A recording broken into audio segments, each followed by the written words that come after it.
8 மணி காலையில் இன்றைக்கி தேதி வந்து பார்த்திங்க அப்படின்னா 17ஆம் தேதி. நம்ம இதுக்கு முன்னாடி விதை விட்டுருந்தோம். உங்களுக்கு ஒரு வீடியோ போட்டிருப்பேன், ஃபுல் வீடியோவும் போட்டிருக்கேன், ஷார்ட்ஸ் வீடியோவும் போட்டிருக்கேன், போய் பாருங்கள். இந்த விதை தெளித்து வந்து 4ஆம் நாள் ஆகுது. இன்றைக்கி வந்து பார்த்திங்கன்னா முளைக்கிற சிறுகீரைலாம் பருவம் வந்துருச்சு. ஆனால் இந்த 1 கிலோ புளிச்சக்கீரை வந்து பருவமே வரல. ஆனால் விதையே இன்னும் முழுசாக இருக்குது. இங்கே பாருங்கள், ஃபுல்லாக புளிச்சக்கீரை விதை தான்.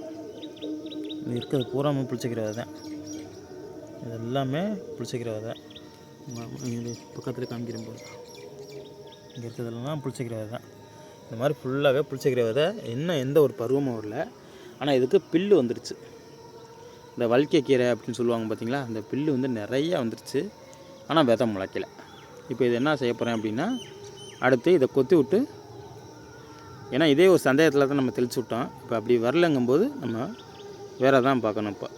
இப்போ தெளித்து விட்டு இதே புளிச்சக்கீரையை கூட வாங்கி விடலாம். அல்லது வந்து பார்த்திங்கன்னா இதுக்கு மட்டும் கொஞ்சமாக விதை வாங்கி 2 பாத்தி தெளிக்கலாம். இல்லாட்டி விதை வாங்கி பத்திரமா வச்சுருந்து கூட வேறு விதையை தெளித்து விட்டு அப்புறம் பயன்படுத்திக்கலாம் மிச்ச விதையை.